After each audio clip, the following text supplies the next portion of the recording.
C'est au bout d'1h30 et après un parcours de 25 km que le cortège papal est enfin arrivé au Palais de la Nation ce 31 janvier en fin d'après-midi. Devant le perron du palais présidentiel de Kinshasa, le chef de l'État Félix Antoine Tshisekedi, portant l'hospitalité de tout un pays, accueille solennellement le souverain pontife.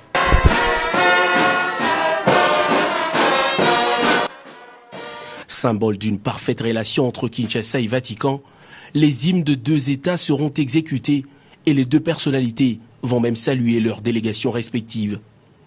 Le président de la République et le pape vont s'entretenir en tête-à-tête pendant une demi-heure avant de rejoindre le jardin du palais où les diplomates, acteurs politiques et ceux de la société civile les attendaient.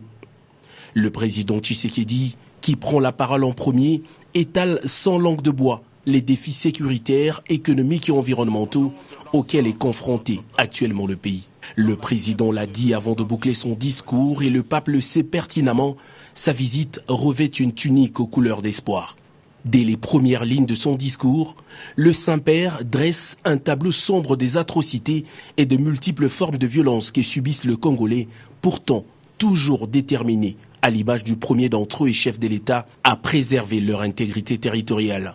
Comparant la République démocratique du Congo à un diamant, le pape François, soutane blanche et croix dorée visée sur la poitrine, affirme que les fils du Congo sont aussi précieux que les richesses de leur pays, aujourd'hui ensanglantées par les guerres économiques à répétition. Aux leaders africains qui débordent d'ambitions démesurées, comme l'illustre parfaitement le cas du président rwandais qui sème la terreur pour organiser le pillage de ressources de la RDC, les mots du Saint-Père sont bien clairs.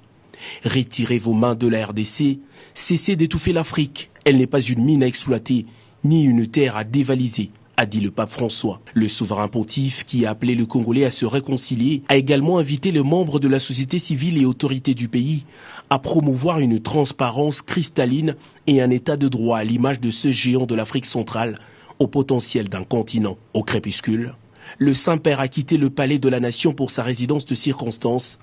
Il y passera sa toute première nuit sur le sol congolais.